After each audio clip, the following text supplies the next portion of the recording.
Hello, welcome to Economics with Bhargav ma'am. Continuing with our Indian Economic Development Chapter 2, today we'll pick up land reform in this lecture. If you haven't heard the videos on this chapter before, please दो videos बनी हुई हैं उनको पहले सुन लीजिए, like and subscribe कर दीजिए इस वीडियो को जिससे आपके पास कंटिन्यूसली इस चैप्टर के और आगे आने वाले चैप्टर्स के नए वीडियोस अपलोड होते रहें और आपके पास इंफॉर्मेशन पहुंचे। तो भाई जिस समय हमें आज़ादी मिली तो हमें पता है हमारे देश का हाल बहुत खराब था। एग्रीकल्चर को सिस्टमैटिकली डिस्ट्रॉयड कर दिया गया था, इंडस्ट्री को सिस्टमैटिकली डिस्ट्रॉय कर दिया गया था and there was too much dependence on monsoon. ना सिर्फ आज़ादी के वक्त, आज़ादी के बहुत साल बाद तक we were depending on monsoon. अगर मॉनसून अच्छा होता था तो हमारा एग्रीकल्चर उस साल का अच्छा होता था और अगर मॉनसून खराब होता था, पुअर मॉनसून का मतलब पुअर प्रोडक्शन। क्यों? क्योंकि हमारे पास इरिगेशन फैसिलिटीज थी ही नहीं। हमारा किसान सिर्फ और सिर्फ मॉनसून पे डिपेंड करता था। फिर वहां पे डिस्गाइज्ड अनएम्प्लॉयमेंट थी। डिस्गाइज्ड एम्प्लॉयमेंट का मतलब क्या होता है कि जितने लोग चाहिए उससे बहुत ज्यादा लोग वहां पे काम कर रहे हैं और marginal productive of additional labour is zero. यानी कि जिस फील्ड पे दो लोगों का काम है आपने चार लगाए हुए हैं, तो जो एडिशनल टू लगाए हैं वो कुछ काम करके नहीं दे रहे। इसी को बोलते हैं डिस्गाइज्ड अनएम्प्लॉयमेंट। फिर हमारे यहाँ ट्रेडिशनल मेथड ऑफ प्रोडक्शन थे। हमारे यहाँ कोई भी न्यू टेक्नोलॉजी डेवलप नहीं हुई थी। हम लोग पुराने इक्विपमेंट्स जो 5-5 हजार साल पुरानी टेक्निक थी, हल से, बैल से, उसी से अपनी प्रोडक्शन करते थे एग्रीकल्चर की। तो डेफिनेटली हमारे लोगों को गरीबी में तो रहना ही था क्योंकि कोई मॉडर्निटी नहीं थी। फिर हमारी जो एग्रीकल्चर की प्रोडक्शन थी वो बहुत लो थी क्योंकि ना एग्रीकल्चर में हमारे यहाँ टेक्नोलॉजी का कोई यूज़ था। हमारी जो होल्डिंग्स थी वो बहुत स्मॉल थी और ना हम कोई फर्टिलाइज़र यूज़ करते थे। रिजल्ट ये था कि इंडस्ट्रीज बंद होने के बाद एग्रीकल्चर पे बहुत ज़्यादा प्रेशर, लेकिन उसकी डेवलपमेंट के लिए कुछ नहीं हुआ। तो अगर हम देखें agriculture productivity in India is low as compare to developed countries. क्यों? क्योंकि डेवलप्ड कंट्रीज ने नई टेक्नोलॉजी भी ली, फर्टिलाइजर का यूज़ करा, पेस्टिसाइड का यूज़ करा और उनके यहाँ जो लैंड होल्डिंग्स हैं वो भी बहुत बड़ी हैं। हमारे यहाँ की जो एग्रीकल्चर है, सबसिस्टेंस एग्रीकल्चर, यहाँ पे फार्मर अपनी फैमिली के संग फार्म पे काम करता है और इतना ही प्रोड्यूस कर पाता जितना उसकी फैमिली के लिए ज़रूरत है, और उसके पास बहुत कम बचता था इंडिपेंडेंस के पहले भी और इंडिपेंडेंस के बहुत साल बाद तक भी, कि जो वो मार्केट में लाके बेच सकता था। तो इसीलिए बोलते हैं most part of India had subsistence agriculture. The farmer works on the small piece of land, grows crops with the help of his family members, and consumes almost entire farm produce with little surplus to sell in the market. और फिर last but not the least, conflict between tenant and landlord. याद करिए, intermediaries थे, जमींदार थे जिनको सिर्फ लगान लेने से मतलब था। आज़ादी के बाद भी बहुत साल तक सिर्फ और सिर्फ टेनेंट्स को यूज करा गया था लगान के लिए। लगान वर्ड तो नहीं यूज करते थे रेंट के लिए। And farmers were part of a critical contract that bound them to the landlords. Landlord used to extract huge amount of interest from the farmers and deprive them of their necessities. अब भाई सवाल ये उठता है कि देश का जो मेन ऑक्यूपेशन है एग्रीकल्चर, उसका हाल ये।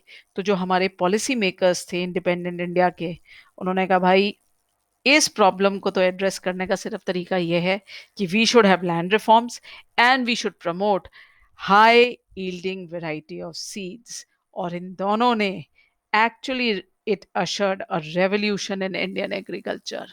तो भाई policies for growth of agriculture क्या था? Land reforms and promoting use of high yielding variety of seeds. अब लैंड रिफॉर्म में क्या आता है ये समझिए। लैंड रिफॉर्म का मतलब होता है change in ownership of land holding. ये किस तरीके से हो रही थी? By abolition of intermediaries and sealing on land holdings. Land reform measures have been introduced to achieve objective of equity in agriculture. Equity का मतलब क्या होता है? Equitable distribution. अब आइए भाई, सबसे पहले अबॉलिशन ऑफ इंटरमीडिएटरीज क्या होता है। अगर आपने पहले दो वीडियो सुने हैं और फर्स्ट चैप्टर का वीडियो भी सुने हैं सारे 5 जो हैं, तो आपको पता होगा कि zamindari system was very prevalent. Britishers ने सिस्टमैटिकली जमींदार्स को लाके हमारे यहाँ बिठाया था, और उनका क्या काम हुआ करता था, they were the link between Britishers and the land tillers. तो जो जमींदार हुआ करते थे वो टिलर से सिर्फ और सिर्फ क्या लेते थे, लगान लेते थे। उनको कोई मतलब नहीं था कि भाई लैंड को डेवलप करें, कोई इरिगेशन फैसिलिटी को डेवलप करें। तो हमारे पॉलिसी मेकर्स ने कहा भाई सबसे पहले तो इन इंटरमीडिएटरीज को हटाओ, और जो ये लैंड है, जो टिलर है उसके पास दे दो। क्योंकि जब टिलर लैंडलॉर्ड होगा तो वो पूरी कोशिश करेगा उस लैंड को डेवलप करने की, इरिगेशन सिस्टम को डेवलप करने की। तो भाई देखिए, abolition of intermediaries सबसे पहला लैंड रिफॉर्म था। Steps were taken to abolish intermediaries and to make the tillers owner of land. The idea behind this was the ownership of land would give incentive to tiller to invest in making improvement if sufficient capital is made available. वैसे तो farmer बहुत poor था, लेकिन अगर हम उसको मालिक बना देते हैं लैंड का और उसको कोई किसी तरीके से कैपिटल अवेलेबल कराते हैं, तो डेफिनेटली कौन नहीं चाहेगा कि उसकी जो काम धंधा है वो ज़्यादा बेटर हो, बेटर टेक्निक यूज़ करे। तो इसी आइडिया के संग अबॉलिशन ऑफ इंटरमीडिएटरीज को लाने की कोशिश करी गई। आउटकम क्या हुआ? Ownership rights granted to tenants gave them incentive to increase output, and this contributed to growth in agriculture. अब abolition of intermediary से क्या हुआ? 200 lakh tenants, they came into direct contact with the government, and they were thus free from exploitation of zamindars. तो अब ये जो 200 lakh tenants थे, अब जब ये बन गए मालिक अपने लैंड के, तो भाई इन्होंने पूरी कोशिश करनी शुरू करी, इरिगेशन सिस्टम डेवलप करने की कोशिश करी, और बेटर टेक्नोलॉजी उठाने की कोशिश करी। इससे हमारी जो प्रोडक्टिविटी है एग्रीकल्चर की बहुत बढ़ गई। लेकिन क्या हुआ कि बहुत कुछ सिर्फ पेपर पे ही रह गया। क्यों? क्योंकि in some areas former zamindars continue to own land by making use of loopholes in the legislation। ये जो जमींदार थे ये बहुत पावरफुल थे, और ज्यादातर आजादी के बाद सब पॉलिटिशियंस बन गए। उन्होंने लूप होल्स निकाले, कमियां निकाली अपने हमारे लॉ में, और उन्होंने मेक श्योर करा कि भाई उनके हाथ से कभी भी जमीन ना जाए। और वो खुद ही जमींदार जो थे, जो सिर्फ लेबर को एक्सप्लॉइट करते थे, फार्मर को एक्सप्लॉइट करते थे, वही बन गए क्या? Farmers. And landlord claim to be self cultivators. और जो ये गोल था इक्विटी का, वो पूरा नहीं हो पाया। क्यों? क्योंकि जमीन कभी बटी ही नहीं, जो इंटरमीडिएटरीज थे वो कभी खत्म हुए ही नहीं। अब बस हाँ, जमींदारों की एक नई शक्ल आ गई थी। अब वो शहरों में बैठे थे और उन्होंने अपना लैंड वहां पे अपने मजदूरों को दिया हुआ था किराए पर। लेकिन आज भी मजदूर, टिलर, लैंडलॉर्ड नहीं है। ओके। फिर नेक्स्ट तरीका क्या था? Land ceiling. Land ceiling, ceiling का मतलब एक मैक्सिमम लिमिट। तो land ceiling means fixing the maximum size of land which could be owned by an individual.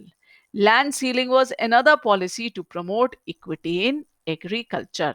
और इसका पर्पस क्या था? To reduce concentration of land ownership in few hands to promote equity in agriculture sector। ध्यान करिए, ज्यादातर जमीन कुछ ही लोगों के पास थी।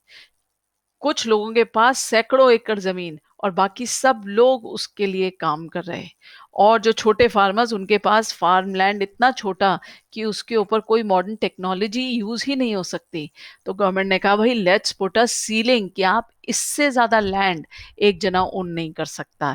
इससे क्या होगा कि जो टिलर है, हम उसको ट्रांसफर, उसके पास लैंड ट्रांसफर करने में कामयाब हो जाएंगे। लेकिन भाई कितने कामयाब हुए, ये देखने वाली बात है। क्योंकि जो जमींदार पॉलिटिशियंस बन गए थे, उन्होंने मेक श्योर किया कि उनकी कोई भी जमीन उनके हाथ से ट्रांसफर ना हो। उन लोगों ने लॉज में क्या निकाला? लूप होल्स निकाले। उन्होंने अपने सारे रिश्तेदारों के नाम पे जमीन ट्रांसफर करनी शुरू कर दी, और अपने आप को ही दिखाने लग गए जैसे वही सारे काम करते हैं। तो जो लैंड रिफॉर्म्स है, मेजॉरिटी ऑफ इट हमारे नॉर्थ में, ईस्ट में, सब जगह ज्यादातर फेल हो गए। तो देखिए, failure of land reforms, goal of equity was not fully served by abolition of intermediaries. In some areas former zamindar continue to own large area of land. ध्यान करिए, बार बार कह रही हूँ, यही जमींदार पॉलिटिशियंस बन गए थे. इन्होंने मेक श्योर किया कि लॉ में ऐसे लूप होल्स हों कि इनके हाथ से कभी जमीन जाए ना.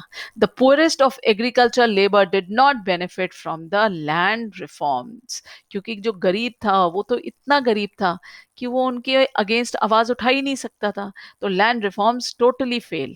The land sealing legislation also faced hurdles. कैसे? The big landlords challenged the legislation in court, delaying the implementation. Court case पे कोर्ट केस, कोर्ट केस पे कोर्ट केस, और जो ये इनको टाइम मिलता था सालों का, उसमें वो अपना जो लैंड है वो अपने रिश्तेदारों के नाम, अपने बच्चों के नाम करते चले जाते थे. तो रिजल्ट ये हुआ कि आखिरी में उन्होंने कुछ नहीं दिया.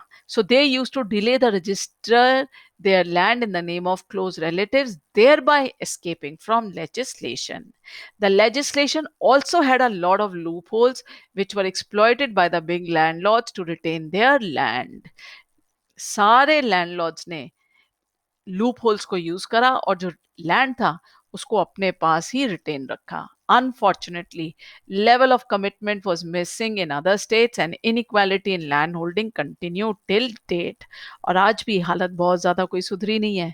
बड़े बड़े जो किसान जिनके पास लैंड है वो तो दिल्ली मुंबई यहाँ बैठे हुए हैं, और उन्होंने अपने खेतों पर आज भी मजदूर रखे हुए हैं. जो उगाते हैं वो आधा मालिक को बेचते हैं, आधा खुद यूज करते हैं. अब आप सोचो वो किस गरीबी में रह रहे हैं वहां पे. वो कभी लैंड को डेवलप करेंगे? और यही कारण है, ना इरिगेशन फैसिलिटी ना टेक्नोलॉजी, कुछ डेवलप नहीं हुई है एग्रीकल्चर को लेकर. अब सक्सेस ऑफ लैंड रिफॉर्म, क्या भाई लैंड रिफॉर्म कहीं सक्सेस हुआ है? हाँ भाई हुआ है. कहाँ कहाँ हुआ है? Kerala and West Bengal. Because these states has government committed to the policy of land to the tiller. सच्चाई ये है कि हमारे यहाँ पॉलिटिकल विल ही नहीं थी. गवर्नमेंट के लोग ही इसको नहीं करना चाहते थे, क्योंकि इन पॉलिटिशियंस को ही सबसे ज्यादा नुकसान होने वाला था लैंड रिफॉर्म से. लेकिन केरला और वेस्ट बंगाल में क्योंकि गवर्नमेंट का मन था, वहां के पॉलिटिशियंस का मन था, तो जो लैंड रिफॉर्म है, ceiling on land and then abolition of intermediary, यहाँ इन स्टेट्स में हुआ था. I hope all the concepts are clear. मैंने जितने भी वर्ड्स बोले हैं ये सब एनसीईआरटी के हैं, and please listen to them very nicely. Listen to them 3-4 times, आपको ये याद हो जाएगा. Okay, happy learning. Like and subscribe for my next video's intimation. Happy learning.